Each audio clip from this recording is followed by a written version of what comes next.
O Ciência Suja tem o selo da Rádio Guarda-Chuva. Jornalismo para quem gosta de ouvir.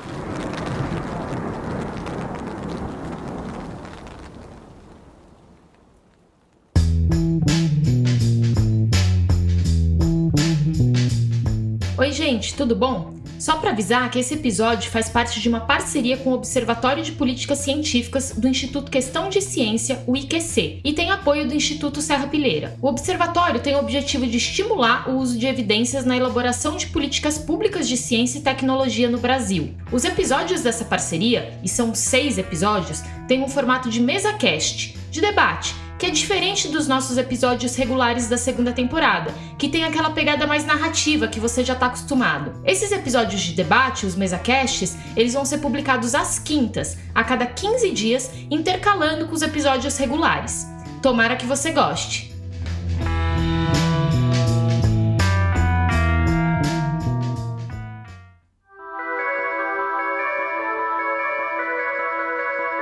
Oi pessoal, meu nome é Telro Preste e eu sou um dos jornalistas que toca o podcast Ciência Suja. A gente está aqui no nosso 3º episódio da série especial de mesacasts em parceria com o Observatório de Políticas Científicas do IQC, o Instituto Questão de Ciência. Esse observatório, assim como o nosso podcast, tem o apoio do Instituto Serra-Pilheira. Bom, e o tema que a gente vai trazer hoje aqui, ele é potente, ele é um absurdo, ele até certo ponto ele chega a ser intragável em alguns momentos, porque hoje a gente vai falar sobre constelação familiar no judiciário.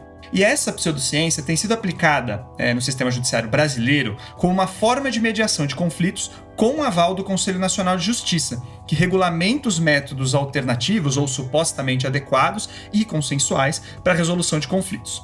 Só que a constelação familiar está associada a práticas extremamente machistas, homofóbicas e sem nenhuma comprovação científica, né? É uma espécie de, uma dramatização de traumas, mas é com uma pegada bem patriarcal, bem preconceituosa, como vocês vão entender, e isso é desde a origem dela, né? Mas bom, como é que uma questão dessas, uma pseudociência dessas, acaba florescendo no nosso sistema judiciário, né? E mais, como é que esse mesmo método foi incluído oficialmente no SUS desde março de 2018 dentro do projeto das PICs, né? Das Práticas Integrativas e Complementares em Saúde. Dentro desse programa você tem constelação familiar e mais outras quase 30 dessas práticas sendo oferecidas com o dinheiro público. A constelação familiar tem sido aplicada no judiciário por mediadores, né, e ela oferece um risco psicológico para aquelas pessoas que recorrem aos tribunais justamente para resolver seus conflitos, né? Ele chega ali para tentar lidar com um problema e às vezes sai com outro. Bom, e o tema de hoje, ele é muito espinhoso, mas ele é necessário. Então, para a gente debater esse assunto, a gente trouxe mais uma vez aqui, né, para essas mesacasts nossos, um time de primeira, que está bem a par dessa pauta. E eu vou começar trazendo a Marina Guagliariello. Marina, se eu estiver errado, você me avisa, tá? Mas Marina, conta para mim quem é você e o que você está fazendo aqui. Não tá errado, não. Oi, pessoal, eu sou a Marina, eu sou mestranda em Sociologia Jurídica pela URGS. Eu sou especialista em Direito Público e divulgadora científica. E um dos meus temas de interesse e pesquisa é justamente a aplicação da constelação familiar no judiciário. Estou aqui para responder as perguntas e para a gente conversar um pouco sobre esse assunto que é bem complicado hoje em dia. Perfeito. Bom, além dela, a gente está aqui com o Carlos Orsi. Carlos, conta pra gente quem é você e o que você está aqui. Olá, obrigado por me receberem aqui no podcast mais uma vez, né? Meu nome é Carlos Orsi, eu sou jornalista, escritor, sou editor-chefe da revista Questão de Ciência, que é publicada pelo Instituto Questão de Ciência, e sou coautor com a Natália Pasternak dos livros Ciência no Cotidiano, Contra a Realidade, e autor solo do livro Negacionismo e os Desafios da Ciência. E eu provavelmente fui o autor de um dos primeiros artigos críticos à constelação familiar a serem publicados na imprensa brasileira, quando o assunto, essa prática, já estava bem entranhada no meio jurídico, mas de uma forma meio subterrânea, né? O público em geral ainda não tinha ouvido falar muito dela. Perfeito. O Carlos, aliás, daqui a pouco pode pedir FIA aqui pro Ciência Suja. É a 3ª vez dele aqui já. Ele já teve num episódio regular, nosso primeiro de estreia mesmo do podcast. Depois ele participou de um outro mesacast, né? E agora está aqui ele de novo. Já dedicou bastante aqui ao projeto, Carlos. Obrigado, viu? Bom, e o nosso terceiro convidado é o Matheus França. Matheus, conta pra gente quem é você, por que você tá aqui. Olá, tudo bem? Então, sou o Matheus França, eu sou mestre em Direito pela URGS também, né? Pela Federal do Rio Grande do Sul, assim como a Marina. E assim como a Marina, eu sou pesquisador no grupo de pesquisa Direito e Sociedade. Atualmente, né, eu moro no Rio Grande do Norte, onde trabalho como pesquisador em uma cooperação feita entre a Secretaria de Estado do Trabalho, Habitação e Assistência Social, o Instituto Presidente Kennedy e a FAPERN. E me interessa, né, como mestre em Sociologia do Direito, entender essas interações entre direito e sociedade e diferentes aspectos da sociedade, inclusive uma pseudociência com o direito, né? Então é algo que me interessa entender melhor. Maravilha. Então vamos lá, gente, vamos começar. E vamos começar com uma coisa absolutamente genérica. Até peço desculpa pro pessoal que tá ouvindo a gente se você já conhece, mas acho que é importante a gente dizer isso. Matheus, acho que é legal só contar resumidamente o que é o judiciário, né? Embora isso possa parecer muito óbvio, mas só você puder fazer esse resuminho pra gente. Apesar de parecer meio óbvio, né? É uma questão até um pouco complexa, mas vou ser bem sintético, né? A gente conhece lá da escola, aquela divisão dos poderes, né, os 3 poderes, o executivo, o legislativo e o judiciário. E o judiciário, ele é o poder que tem essa função, né, de... a ele é atribuído o papel da resolução dos conflitos à luz do ordenamento jurídico em questão, né? Então, no nosso caso, nosso ordenamento jurídico brasileiro. Então, o papel do judiciário é analisar um caso que é levado a ele, um caso que é posto a ele, e resolvê-lo juridicamente, né? Então, é resolvê-lo dentro do que cabe no ordenamento jurídico brasileiro. Não resolver, não sei, questões religiosas, resolver questões morais, questões pessoais, é resolver questões jurídicas. Então, esse é o papel do judiciário, né? Basicamente. Claro que existem tentativas mais recentes, né? Também por parte do Poder Judiciário, de encorajar o que chamam de desjudicialização, né, que seria essa busca de formas alternativas de resolução de conflitos. Isso também é feito pelo judiciário, mas ainda tendo em mente esse papel do judiciário, né, de resolver conflitos à luz do ordenamento jurídico, então à luz das normas, das leis que estão postas no direito de um determinado território, e resolvê-los nesse âmbito, resolver conflitos nesse âmbito. Legal, perfeito. Acho que a gente depois vai avançar um pouco nessa questão de mediação de conflitos aí, Matheus. Mas agora entrando já de cabeça na constelação familiar, tapem os seus narizes. Orsi, conta pra gente, você é uma das pessoas que, como bem disse, escreveu, nas primeiras escreveu do ponto de vista do jornalismo, né, com esse olhar para isso. O que é constelação familiar e como que se desenvolveu esses ditos usos clínicos dessa prática, né? Então, constelação familiar é o filhote da cabeça de um senhor já falecido, né? Ele morreu não faz muito tempo, faz 2 ou 3 anos só, mais de 90 anos, chamado Bert Hellinger, que teve uma vida muito, digamos assim, peculiar. Ele foi padre da Igreja Católica, jesuíta, da Ordem dos Jesuítas, foi missionário na África do Sul, entre o povo Zulu da África do Sul, e depois ele voltou para a Alemanha, ele era alemão. Ele abandonou a batina, ele saiu da igreja e criou uma mistura que é meio espiritismo, meio psicanálise, algumas coisas que ele puxou de Freud, e meio o ele diz assim, de tradições, de formas de resolução de conflitos dentro da cultura Zulu, que é a constelação familiar, que é, assim, descrevendo de forma superficial, parece um tipo de psicodrama. As pessoas que têm algum tipo, as famílias que têm algum tipo de conflito, a pessoa que tem algum tipo de conflito, ela se apresenta ao constelador, que usa ou voluntários, ou pode ter objetos, sabe, bonequinhos, móveis e tal, para representar os outros membros da família da pessoa. E aí essas pessoas, objetos tal, vão sendo posicionados no espaço, numa sala, no consultório.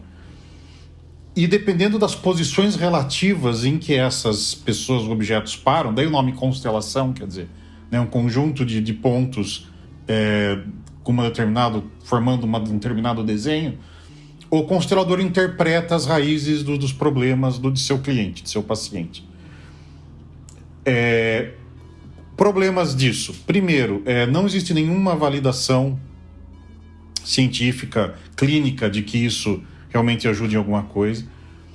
Segundo problema disso, tem uma carga mística enorme. O Hellinger diz que as pessoas que interpretam, né, que representam os membros da família, às vezes absorvem, ele nunca é muito claro de como, mas assim, de alguma forma paranormal ou mágica, características de personalidade, memórias, emoções das pessoas que eles estão representando.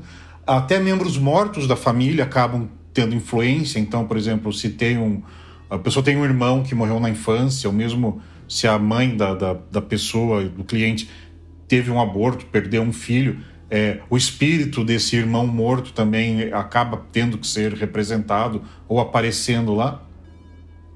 E o terceiro problema, que eu acho que é o que mais chama atenção, e do ponto de vista judiciário talvez seja o mais grave, a interpretação da constelação se dá sob uma chave extremamente hierárquica, e é uma hierarquia machista. Quer dizer, a ideia do Hellinger é que as pessoas são bem ajustadas psicológica e socialmente quando elas estão bem posicionadas dentro de suas famílias, quando elas estão no lugar certo.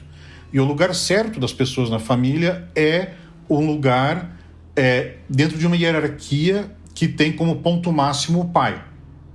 Então, o respeito devido ao pai é a coisa mais importante da hierarquia, e depois aos irmãos mais velhos, e depois aos irmãos mais novos. É uma coisa bem... Você pensar no passado Hellinger como um padre católico conservador, dá para ter uma ideia do que ele acha que é uma família correta. E essa ideia de que a pessoa saudável, a pessoa que se encaixa bem na estrutura da família, que a estrutura familiar correta é uma estrutura familiar onde o pai e os irmãos mais velhos têm um papel dominante e tem prerrogativa, sabe? Meio aquela coisa do rei na Idade Média, né? Que tinha, o povo devia vassalagem a ele e tal. Tem essa posição quase de um monarca medieval. Isso traz problemas muito graves, principalmente em questões de violência doméstica. Quer dizer, se o homem da família é a autoridade suprema e o lugar certo das pessoas é em submissão a essa autoridade suprema, então a mulher que apanha ou a filha que sofre abuso, elas na verdade não têm o direito de reclamar, porque o lugar delas é em submissão à figura monárquica paterna.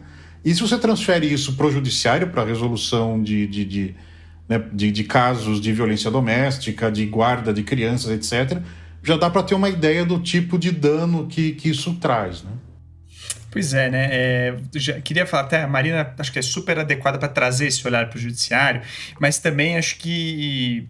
Eu não sei como isso pega para você, Marina. Você, aqui entre os nós quatro, aqui, a única mulher que está aqui entra aqui, para ver assim, como você se sente vendo esse tipo de coisa ganhando corpo, né, no judiciário brasileiro. Eu queria até reforçar uma das coisas que o Carlos colocou, né? Existem, né, relatos de, por exemplo, da constelação sendo aplicada, né, com o próprio Bert Hellinger, né, diga-se de passagem, com traumas de incesto, dizendo que a pessoa que representava a filha deveria se ajoelhar e agradecer a pessoa que representava o pai, né, que cometia o incesto. Então é esse grau de coisa que acontece, né? O Hellinger já expressou a crença de que a homossexualidade era uma doença a ser curada. Então, e isso era colocado, de certa forma, também nos workshops de constelação familiar dele. Enfim, tem outras questões. Ele, né, fazia pouco caso de criminosos de guerra, também a mesma história, de que as pessoas deviam agradecer os criminosos de guerra, as pessoas que sofreram os crimes de guerra. Então, é este grau de peso que a gente está colocando, né, Marina?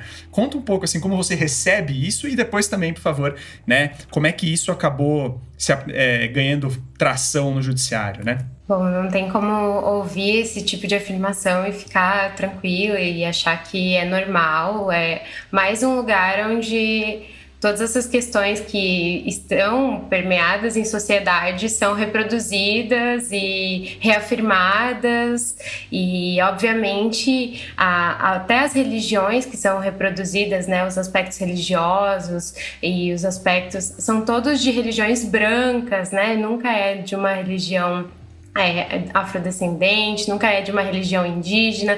Então, assim, tudo que a gente vê na constelação é uma reprodução de preconceitos e do status quo que a gente vê em sociedade também, nos estudos de ciências sociais. Então, o que se vê ali é a reprodução de um machismo escancarado, assim, E fora que ela ameniza situações, como foi falado, né, pelo Theo ali, de pedofilia mesmo, passa pano para esse tipo de situação descaradamente. Isso aparece nos textos, aparece nos livros. Então, assim, não é nem sequer escondido o que a teoria pensa acerca desses assuntos, a homofobia que ela reproduz e opiniões assim sobre também adoção, enfim, uma infinidade de assuntos que a constelação familiar vai tratar dessa forma que, de novo, é uma reprodução do que a gente vê em sociedade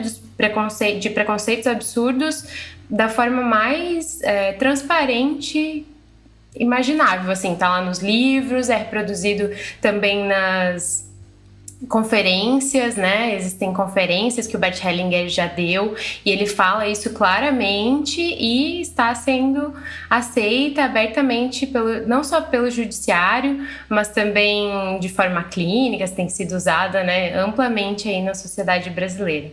Então, em relação à pergunta de como ela entrou no judiciário, a constelação familiar ela foi criada nos anos 70 e ela chega no Brasil ali cerca de 99, mais ou menos, mas o uso dela no judiciário vai acontecer só a partir de 2012, aproximadamente. E ela começa sendo usada nas áreas de família, por casos como divórcio, decisões de guarda de filhos, violência doméstica.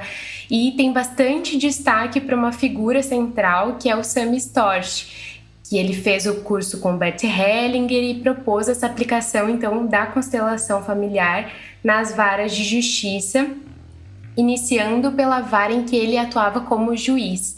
Então, o Sami Storch é juiz de uma vara, se eu não me engano, de família, não sei se é ainda até hoje, mas era nesse período, e ele propõe essa aplicação no judiciário. E essa demora para que isso acontecesse, né, essa popularização no judiciário, que vai acontecer só lá em 2012, se deu principalmente porque, primeiro, há uma insatisfação com o judiciário, inclusive internamente, com essa ideia de que o judiciário é lento e lotado de processos, e ao longo dos anos, né, foi se consolidando um discurso e ganhando força no judiciário, esse discurso que inclusive compõe a reforma do judiciário, dá origem ao CNJ, de que o motivo disso é que as pessoas entram demais com processos judiciais, elas entram por qualquer motivo. E aí as formas alternativas de resolução de conflitos foram ganhando força como essa forma ágil de resolver os conflitos, né? Ela começa a ganhar mais e mais relevância. Quando, na verdade, os estudos mostram que o que aumenta de fato o número de processos são os grandes litigantes, né, como bancos e o próprio Estado.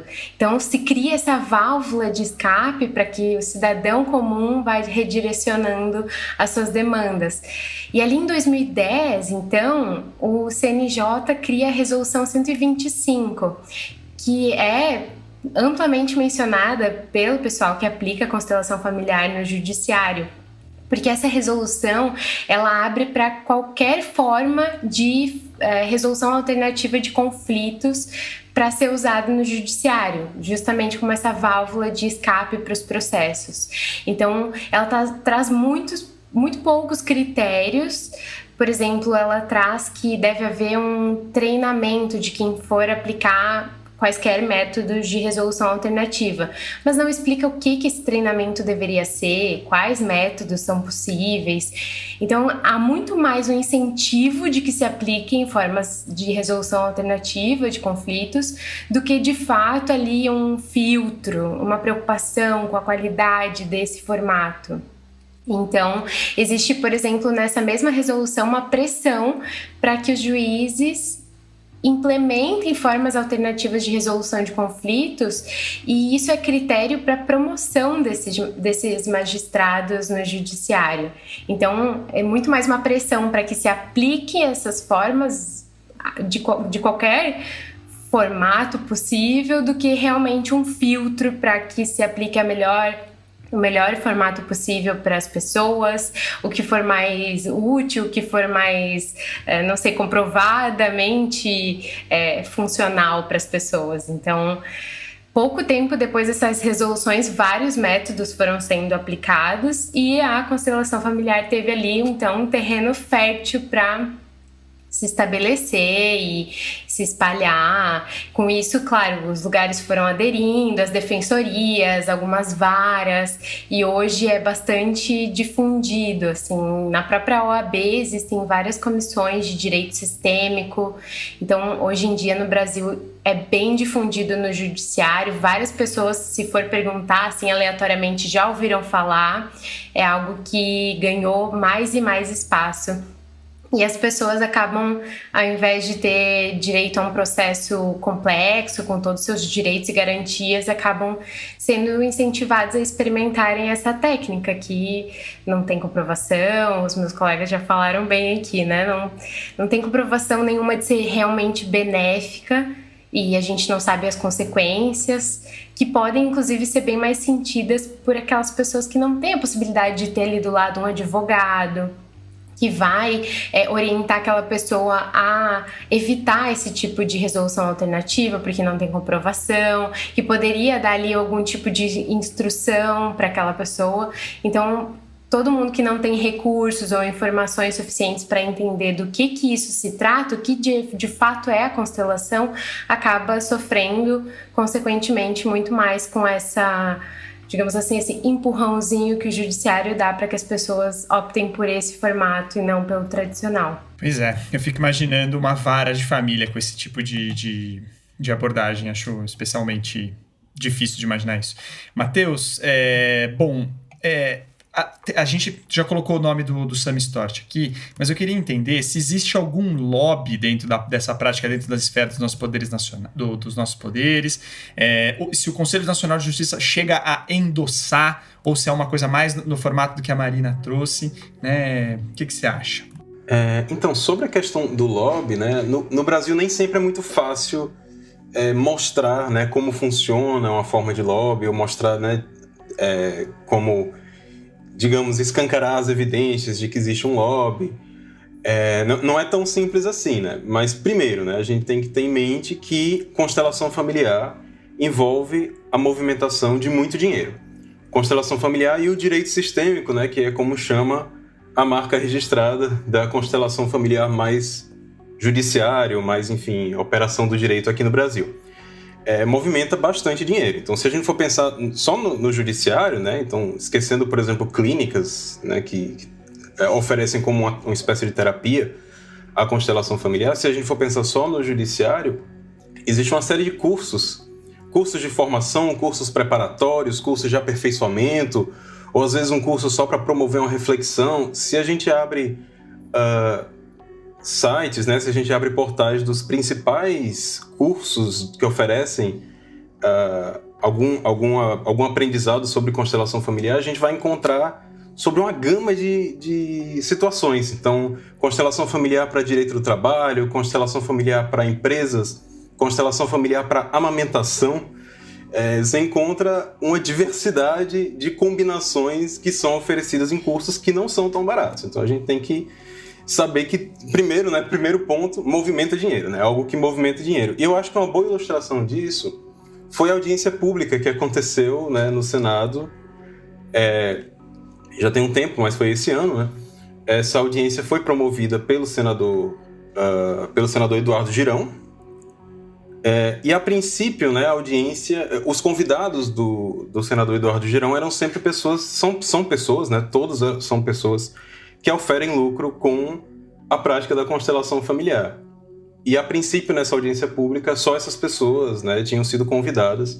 E foi por iniciativa de outro senador, o Sérgio Petecão, que foram convidadas pessoas, principalmente cientistas, né, que chegaram lá para criticar, para mostrar problemáticas da constelação familiar. E nenhuma das pessoas convidadas, né, eu estava entre elas também, nenhum de nós recebe dinheiro, recebe nenhum recurso para falar mal ou para, enfim, apontar problemáticas da constelação familiar. Então, isso já é um exemplo, né? A gente tem uma evidência de que essas pessoas, ou parte dessas pessoas, tem contatos, né? Tem contatos institucionalizados. Sobre o CNJ, então, de fato, o CNJ não tem nada oficial, assim, não tem uma resolução que fala tão particularmente da constelação familiar, né?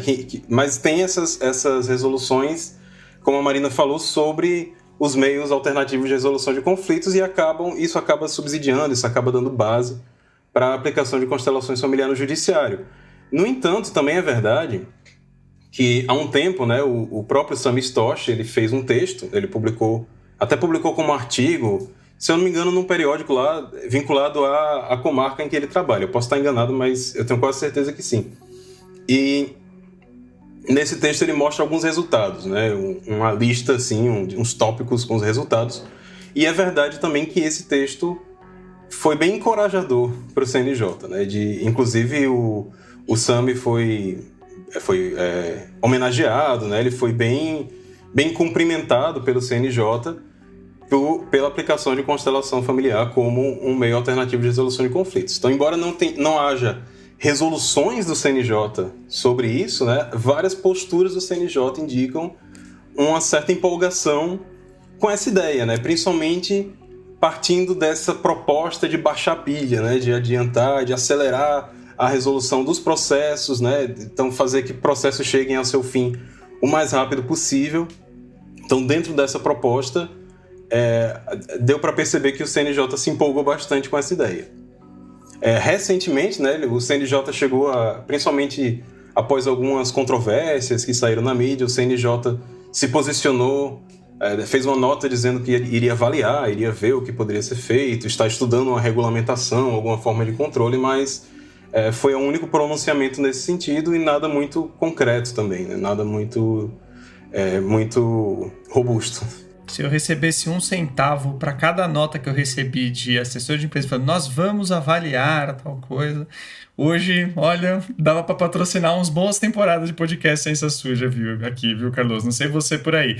Agora, o IQC bateu ponto também naquela audiência que o Matheus falou, né? E acho que isso também reforça a importância do Observatório de Políticas Científicas, né, Carlos? Se você quiser também reforçar um pouco esse quesito. Não, na audiência pública foi o Paulo, né, representando o IQC especificamente, Paulo Almeida, que é o nosso diretor executivo e por formação advogado e psicólogo, né, ele tem mestrado em neurociência, então ele está bem com um pé em cada uma das, digamos assim, das pranchas em que a constelação familiar tenta se sustentar. E o Marcelo Yamashita, que é ex-diretor do Instituto de Física Teórica da Unesp. Porque a constelação familiar, né, assim, o Hellinger ele nunca foi muito claro sobre de onde viriam essas emanações que fazem com que as pessoas encarnem as características dos parentes do constelado, né, do paciente e tal. Mas fala-se muito de energias quânticas, tudo nesse... quântico é uma palavra coringa, né, se encaixa em qualquer lugar. E o Marcelo, que é físico e trabalha com questões quânticas, estava lá também para tentar explicar que física quântica não tem nada a ver com isso. O Observatório é uma iniciativa do Instituto Questão de Ciência, capitaneada essa iniciativa pelo Paulo Almeida, exatamente para tentar mapear a forma como a ciência é tratada nas políticas públicas brasileiras, em termos de financiamento, de resultados, de retorno sobre investimento. E uma das coisas que estão envolvidas no observatório é acompanhamento legislativo, quer dizer, é filtrar todas as propostas legislativas que de alguma forma tocam ciência, ou invocando ciência para justificar alguma propositura, ou nessas questões de saúde pública, etc. Quer dizer, por exemplo, uma proposta que vive flutuando por aí é transformar o PNPIC, né, o Programa Nacional de Práticas Integrativas e Complementares do SUS, que é basicamente o que autoriza o poder público a gastar dinheiro com terapias sem evidência científica, encastelar o PNPIC em lei, porque atualmente ele existe como uma decisão administrativa do Ministério da Saúde, ele não é uma lei. Mas criar uma lei consolidando o PNPIC, o que tornaria o combate a essas práticas ainda mais difícil do que ele é hoje. Pois é. E é até curioso porque a priori, coisas que envolvem, né, saúde, tratamentos, tecnologias, entre aspas, que tocam em saúde, em teoria, deveriam passar por alguns órgãos de fiscalização e regulamentação, né, que avaliariam segurança e eficácia. Então, a gente tem aí todo um hall de debate aí de incorporação de terapias no SUS que a gente deveria também debater quando a gente está falando das PICs. Mas, avançando um pouco aqui, Matheus, você falou, né, de novo, dessa questão do SAMI, o SAMI era reconhecido, e uma coisa que ele alegava muito é que, ora, muitos acordos foram firmados por meio da constelação familiar e tal. Qual o problema desse argumento, Matheus? Eu acho que esse argumento ele tem que ser um pouco desconstruído, né? A gente tem que problematizar essa afirmação de que muitos acordos são alcançados graças à aplicação de constelações familiares no judiciário. Então, isso é muito levantado realmente pelos defensores de constelação familiar, principalmente no judiciário. Mas primeiro, né? Primeiro que a gente não tem uma investigação, a gente também, ou pelo menos a gente não tem uma investigação bem feita que mostre isso. Não tem nenhum trabalho, a gente não tem nenhuma pesquisa realizada de uma maneira adequada que demonstre essa efetividade ou esse papel da constelação familiar na resolução de conflitos. Isso leva a vários problemas, né? Primeiro, existe um certo apelo, um apelo à emoção mesmo, né? Quando falam de que isso faz com que o judiciário atenda às reais necessidades daquelas pessoas. Então, existe esse apelo à emoção, existe um apelo ao interesse prático, né? De falar que vai baixar a pilha, de que vai resolver os processos mais rapidamente. Mas eu queria falar também um pouco sobre isso do apelo à emoção, que eu acho curioso, né, que também é problemático, né? Isso vem, eu acredito que isso venha de uma frustração que os próprios operadores do direito têm quando saem da faculdade e vão trabalhar lá numa comarca, vão trabalhar no judiciário. É normal, assim, é normal, porque na faculdade a gente aprende que a lei ali está refletindo a realidade, o que está escrito nos códigos reflete a realidade, e na prática não é bem isso, né? Então eu entendo que muitas pessoas se sentem frustradas e acaba que elas escutam esse canto da sereia, né, de algo que promete resolver os problemas das pessoas pela raiz, né? Vamos chegar à raiz dos problemas, e às vezes essa raiz é estranhamente profunda, né? Como um aborto em várias gerações passadas na família. Isso faz com que o judiciário fuja do seu papel. Como eu falei lá no começo, né, eu tentei sintetizar o papel do judiciário. O papel do judiciário não é se meter em algo que ele não foi provocado a opinar, certo? Então, se alguém leva um conflito ao judiciário, o que deve ser analisado é esse conflito. E não questões de antepassados, ou questões de certos comportamentos da família, ou questões espirituais, enfim. Não cabe ao judiciário isso. Eu acho que um exemplo, só para fechar essa fala, um exemplo que pode ser dado, saiu uma notícia de um casal no Amapá, que foi ao judiciário para dissolver uma união estável. Eles estavam em união estável e queriam dissolver, queriam se separar.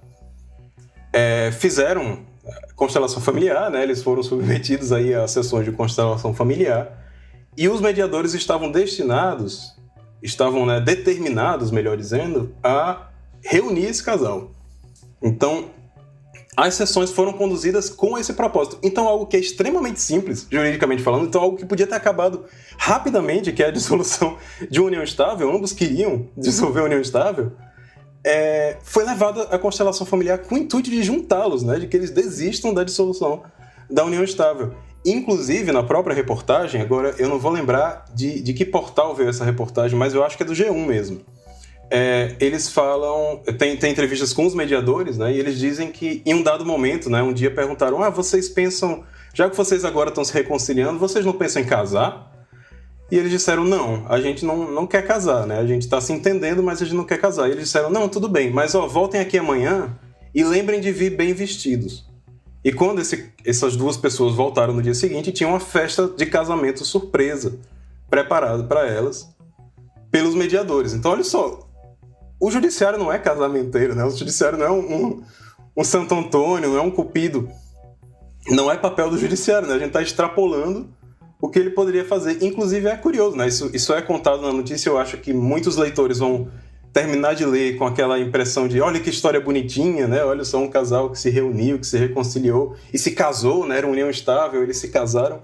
Mas o que eu li ali foi o judiciário fazendo algo que não lhe cabia, né? Não lhe cabia em vários sentidos, em várias questões, várias dimensões. Essa é inacreditável mesmo, né? Ô Marina, eu tô até tendo que me recompor aqui, porque essa de ter feito o casamento surpresa, ai, viu?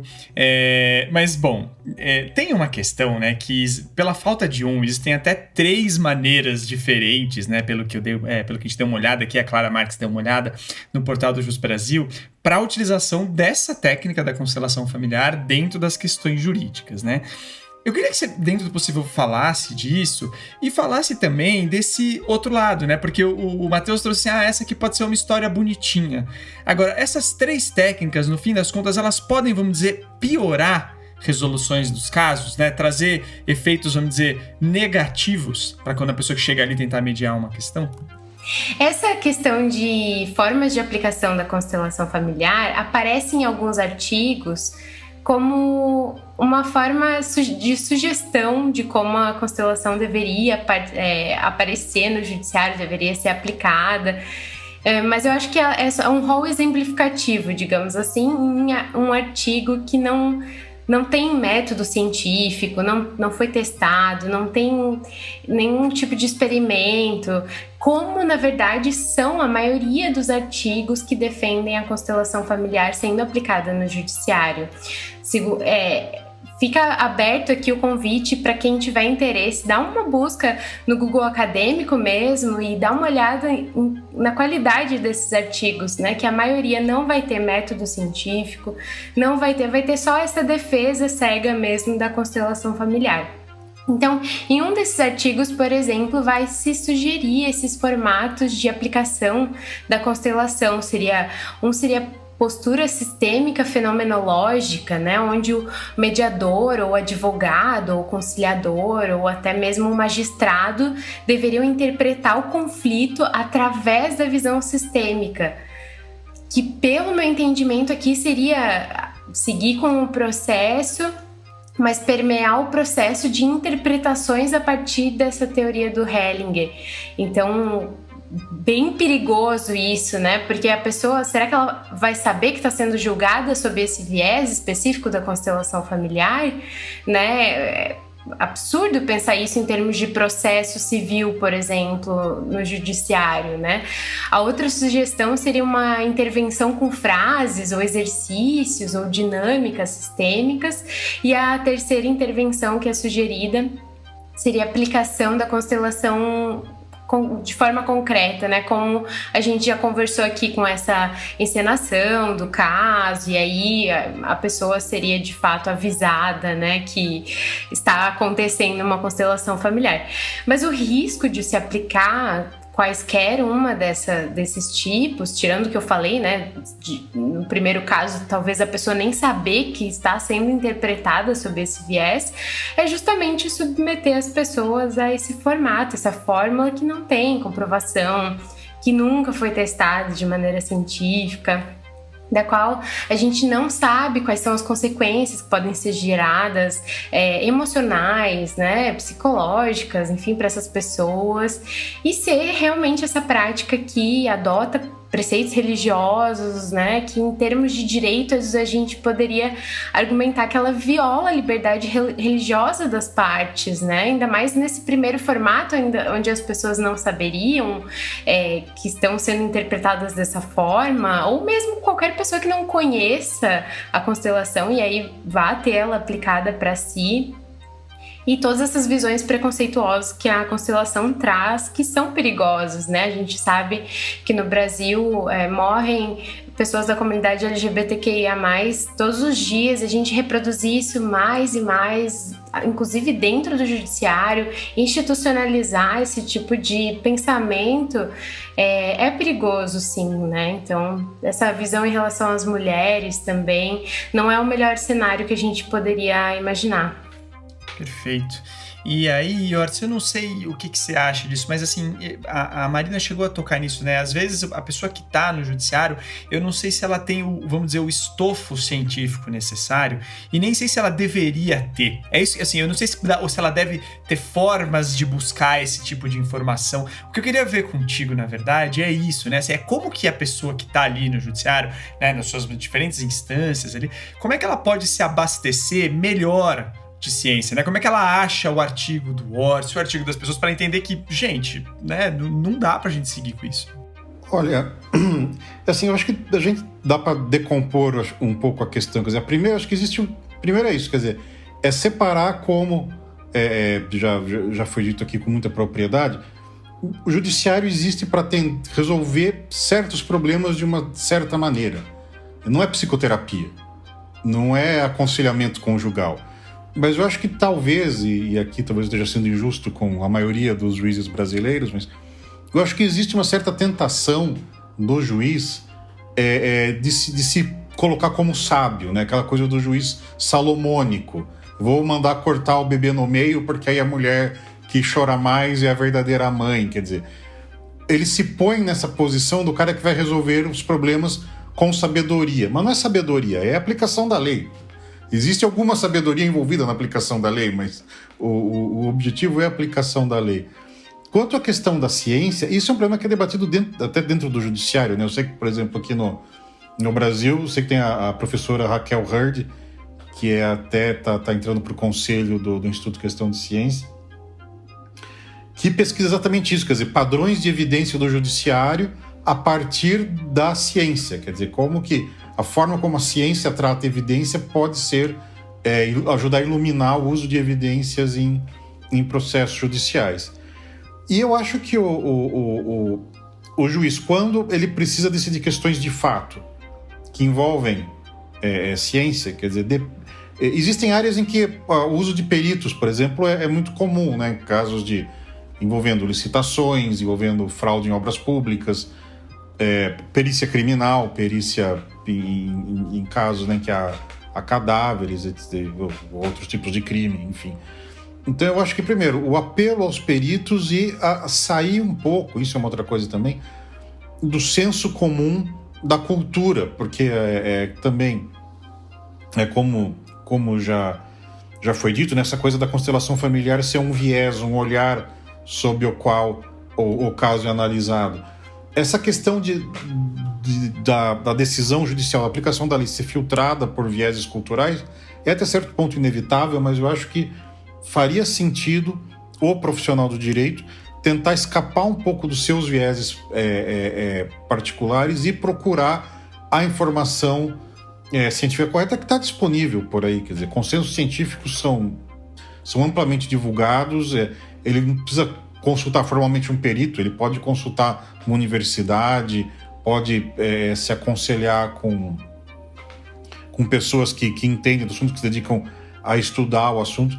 Porque eu me lembro, por exemplo, a gente está saindo um pouco por uma tangente, o uso que a gente viu no caso do julgamento do incêndio da Boate Kiss, quer dizer, o uso de evidência espírita em casos criminais, e que aí, dependendo das convicções pessoais do juiz, isso acaba tendo mais ou menos peso.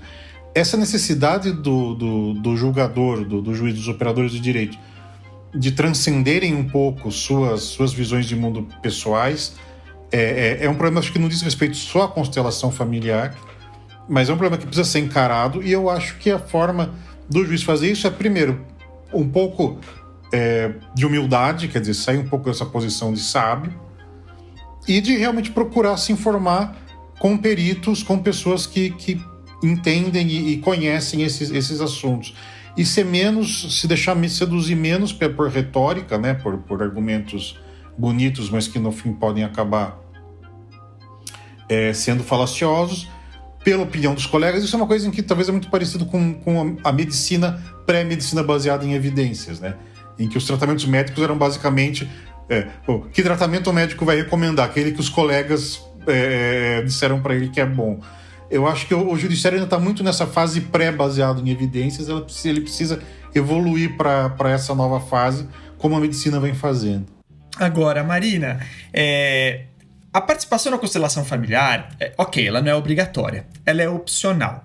Mas eu queria entender se às vezes esse opcional, ele vem com aquele opcional, ok, se você não quer, mas já que você não quer, tá meio dando a entender que você não quer contribuir, né, cara? Então não sei como vai ser pra você. Isso pode acontecer, e isso nas varas de família pode ser especialmente danoso, Marina? Pode sim, porque de fato ela é opcional, em tese. Mas existe uma série de problemas com essa afirmação, porque apesar de formalmente ser opcional, existem várias relações que vão interferir no trato social, na prática, para que esse convite de participação seja entendido como de fato uma opção que se possa negar, né, que seja passível de ser negada. Então, quando uma pessoa busca o judiciário, ela deposita ali no judiciário o seu conflito, a sua vida, sob responsabilidade da instituição, né? Então, será que essa pessoa recebe todas as informações sobre o que é a constelação familiar quando ela recebe esse convite? Que ela fica sabendo, inclusive, que não se tem comprovação de nenhuma afirmação feita, que mistura elementos de diferentes religiões, que não se sabe ainda nem as extensões das consequências que se pode ter a partir da aplicação dela. Então, essas pessoas podem ser muitas vezes, inclusive, pessoas que estão em situação de vulnerabilidade, que nem sempre vão entender ou até vão saber até onde vão os seus direitos dentro desse espaço.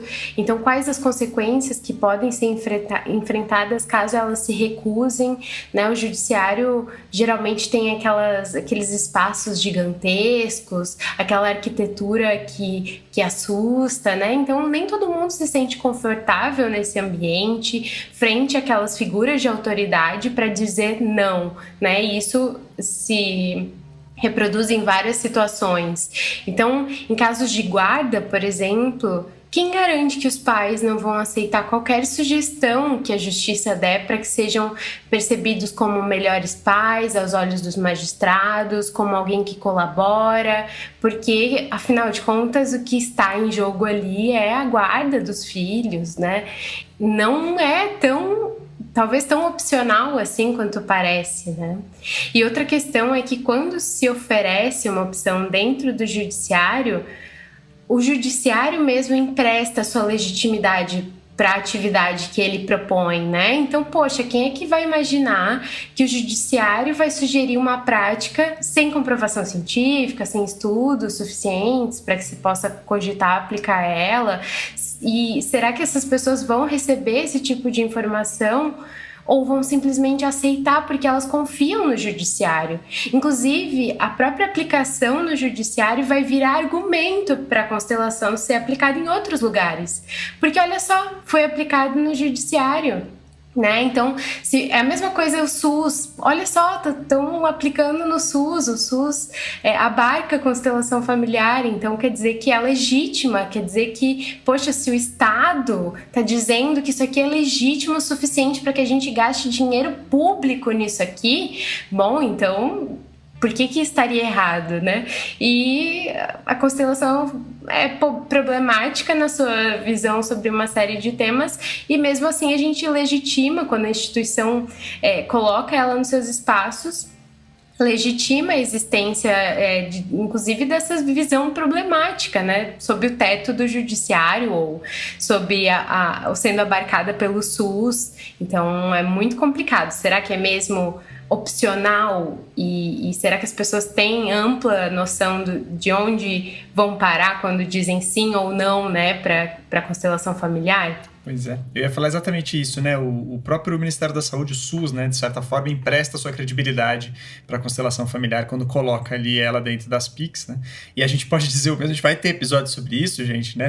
Já podemos adiantar aqui para nossa audiência sobre homeopatia. Quando o Conselho Federal de Medicina reconhece a homeopatia como uma especialidade médica, de certa forma também, né? Ele meio que empresta um pouco isso. Ah, não, ok, mas o conselho não é necessariamente um órgão científico. Pera lá, né? Isso fica claramente um empréstimo de status aí que tem o seu efeito. Agora, Matheus, Assim, eu sei que essa é uma pergunta que pode ser uma pergunta de horas, assim. Mas, assim, não tem um outro jeito de fazer mediação de conflitos? A justiça restaurativa não pode ajudar a gente de alguma forma? Conta um pouco pra gente disso. Pois é, existem vários outros meios alternativos de resolução de conflitos, né? Alguns mais simples, como a mediação, a negociação. É claro que existe um debate, né, no direito sobre essa pretensão do CNJ, por exemplo, de encorajar esses meios, mas a gente consegue fazer uma distinção entre alguns que estão lá, né? Então, a mediação e a conciliação, elas são formas um pouco mais... Primeiro, né, elas não são formas que prometem muito, né? Então, normalmente, em uma mediação, a conciliação, as partes são chamadas, vai ter essa figura do mediador, vai ter essa figura de um conciliador, enfim, vai ter uma pessoa lá para facilitar. Mas, inclusive, eu já presenciei, né? Quando eu estava estudando, quando eu estava na graduação, eu presenciei sessões em que uma das partes, logo no início, disse não tenho mais interesse. E encerrou por ali a sessão e acabou, né? Aquela parte não tinha interesse numa mediação, não tinha interesse na negociação e acabou. Uma sessão de constelação familiar é um pouco mais complicada, primeiro pelo próprio procedimento que envolve. Então, algumas, por exemplo, né? Nem sempre o que é adotado é a constelação familiar da forma mais tradicional que a gente conhece, né? Ela é adotada também, né? Então, de chamar os representantes, né? As pessoas ficam lá, ou os bonequinhos, enfim. Às vezes eles fazem o que chamam de palestra vivencial. Então, é como se fosse o juiz fazendo uma palestra sobre constelação familiar, às vezes performando uma constelação familiar ali na frente de uma série de pessoas que estão envolvidas em uma série de casos, né? De processos diferentes. O argumento é de que, olha, em uma palestra a gente consegue resolver, às vezes, vários casos de uma vez só. Porque a gente está convencendo essas pessoas, né, mostrando a essas pessoas algo que está na alma delas e toda essa questão. Então imagine assim, você se levantar e sair no meio da palestra do juiz responsável pelo seu caso. Não é a mesma coisa de uma sessão de mediação, né, em que tem ali uma figura do mediador. Claro que podem ser discutidas outras problemáticas dos outros meios alternativos de resolução de conflitos, né? Mas o que eu penso, assim, o que eu percebo é que a constelação familiar se distingue por isso, né? Pela forma como ela acontece, é um pouco mais difícil você se desvencilhar, principalmente considerando tudo isso que a Marina falou. Então, muitas vezes as pessoas chegam lá e escutam mesmo que aquilo ali vem de estudos de física quântica, vem de estudos de epigenética, é outra palavra que é muito levantada pelos operadores do direito. A epigenética, que também dá base à constelação familiar, quando a gente sabe que não tem nada a ver, não tem nada a ver uma coisa com a outra. Então a gente vê esse tipo de afirmação para as pessoas, muitas vezes, né, pessoas leigas que estão lá, e promete muito, né? Quando a gente vê a justificativa de a constelação familiar estar na política nacional, né, das PICs, né, no SUS, assim, admirável, né? Você vê que ali eles prometem resolver problemas de saúde física, de saúde mental, problemas financeiros, problemas de sociabilidade, enfim, uma série de... É uma pretensão muito grande, né? Eles prometem muito. Eu e a Marina, nós vimos discursos, né? Vários discursos de operadores do direito falando de constelação familiar, então falam assim, é bom até para o próprio advogado que está ali facilitando a constelação, porque advogados têm vários problemas de saúde, então tem problemas de gastrite, tem problemas de dor nas costas, e isso pode ser curado também fazendo uma constelação familiar. Então você vê esse apelo que você não vê numa mediação. Não se vai dizer que a mediação vai curar esse tipo de coisa, né? Você vê isso sobre a constelação familiar. E tem ainda um discurso, né, até dialogando com a última fala do Carlos, existe um discurso até de que a constelação familiar é uma superação do viés das pessoas que estão ali. Então eles dizem... posso até dar um exemplo de uma palestra, foi uma palestra vivencial, inclusive, em que foi performada uma constelação na OAB Minas Gerais, na sede da OAB Minas Gerais, e lá a pessoa, né, o advogado que estava palestrando, disse, olha, isso aqui não é da minha cabeça, isso aqui é uma lei natural como a gravidade. Então isso que eu estou fazendo aqui pode ser feito na Suécia, pode ser feito no Japão, que a gente vai chegar no mesmo resultado, porque não sou eu que estou fazendo essa análise, não sou eu que estou fazendo essa interpretação, são as informações que estamos recebendo aí desse campo quântico. Então, por mais que a gente saiba que tem vários vieses ali daquelas pessoas, elas usam o próprio discurso, né, da constelação para dizer que, na verdade, eles estão buscando se desvencilhar dos próprios vieses. Perfeito, legal. Bom, gente, queria fechar com vocês discutindo rapidamente se vocês veem caminhos possíveis para a gente, justamente, vamos dizer, conscientizar, o judiciário do que está acontecendo, né, quando a constelação familiar está ali dentro. Como é que a gente ajuda justamente a conscientizar, a revogar isso, né, entre aspas, e até a tirar do SUS esse tipo de coisa? Pergunta fácil aqui para fechar o programa, gente. Não sei quem quer começar, assim. Eu vou fazer a Uni do UNT. Caiu na Marina. Marina, pegou essa bucha de ser a primeira a responder essa bucha. É complicado. Mas eu acho que iniciativas como essa aqui, de a gente falar sobre a constelação, de a gente difundir esse conhecimento do que é a constelação de fato, de uma forma acessível para mais pessoas, não só pessoas da área. Eu acho que essa já é uma iniciativa bem interessante e acho que muita gente ficou sabendo sobre constelação através de canais de divulgação científica. Então, eu tenho uma impressão séria de que talvez a primeira coisa que eu tenha lido sobre constelação familiar, quando eu tive essa dúvida do que era, tenha sido o artigo do Carlos. Então eu acho que essa primeira iniciativa foi gerando outras, que tem gerado outras, e hoje em dia a gente está aí discutindo isso no Congresso Nacional, né? Como teve essa discussão que acho que até o Matheus trouxe. O Matheus, inclusive, entrou com uma proposta de projeto de lei ano passado, né? De justamente retirada da constelação familiar do judiciário. Me corrija se eu estiver errada, Matheus, mas que teve uma votação altíssima em poucos dias.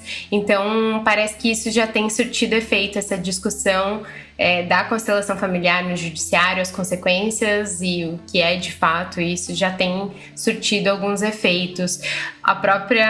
O próprio fato de a gente ter conseguido colocar cientistas para discutirem isso no Congresso Nacional me parece que é um efeito também dessa discussão que foi aumentando, talvez tenha começado lá com o artigo do Carlos e hoje em dia a gente já está debatendo isso com um pouco mais de naturalidade, né? Quem sabe divulgando mais o que é a constelação, não só assim de forma nas mídias, né, mas também com os nossos colegas, perguntar, né? Eu falo porque sou do direito, mas falar na academia, perguntar para as pessoas que têm ido ao judiciário e para os colegas também do direito se sabem o que é e conscientizar as pessoas, acho que também é um passo interessante. Legal, olha lá, Carlos, vai ter que escrever mais, hein? Diga aí, qual é o seu caminho que você aponta?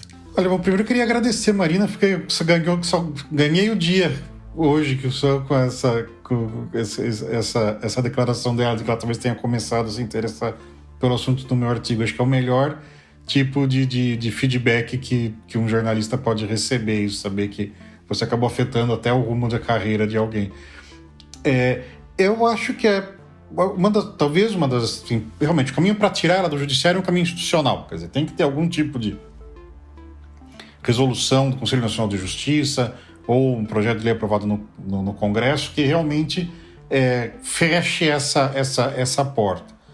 Se isso não acontecer, tem que ser pela conscientização, pelo trabalho de formiguinha e tal. Mas assim, a constelação familiar, ela eu acho que essa peculiaridade dela no judiciário brasileiro é meio, desculpa o clichê, aquela coisa da tempestade perfeita, quer dizer, o Hellinger, pela matriz da ideologia dele, ser um catolicismo muito conservador, que é algo que faz parte da formação da cultura brasileira, e ele usar como, digamos assim, justificativa ou como meio de ação uma linguagem meio espiritual, né, o espírito da família e tal, e o Brasil também ser um dos países onde o espiritismo é mais popular, faz mais parte do senso comum das pessoas, ele pegou, na verdade, as duas ideologias religiosas mais populares do Brasil e fundiu num produto que depois chegou aqui e pronto, né? Meio que pato caiu na água, para usar uma expressão antiga. Então é muito complicado convencer as pessoas, porque, na verdade, como o Matheus disse, quer dizer, no que você apresenta para as pessoas que os preconceitos delas, que os hábitos culturais delas são leis da natureza, quer dizer, não sou eu que penso assim, é o universo que foi construído desse jeito, isso é droga pesada. Para você tirar as pessoas dessa, não é fácil, mas eu acho que é isso, quer dizer, é um trabalho de conscientização sobre, primeiro, o papel do judiciário. O judiciário não é psicoterapia, o juiz não é o mestre dos magos, e de conscientização do judiciário sobre o que é evidência, o que é validade, o que não é. Né, o direito nos Estados Unidos, eles têm aquela coisa dos padrões de evidência, né, que vai subindo. Para você justificar uma multa de trânsito, vale só a palavra do guarda. Para você mandar um cara pagar uma indenização, não, você precisa de um pouco mais de evidência. Para você condenar alguém por algum crime grave, aí o nível de evidência requerido é muito maior. No Brasil não tem isso, né? Evidência é meio que o que vai convencer o juiz. Então acho que a gente precisa cuidar disso no Brasil também. Mas isso é um trabalho de formiguinha, é um trabalho de anos. Então eu acho que o caminho mais próximo realmente é com algum tipo de ação legislativa ou normativa direta, que é o que nós estamos tentando construir, né? Conscientizando as pessoas para chegar como o pessoal da Constelação chegou.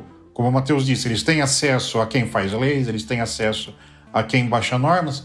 Nós também temos que conseguir esse acesso e levar o nosso lado da história para essas pessoas. Maravilha. Matheus, passa a régua aí.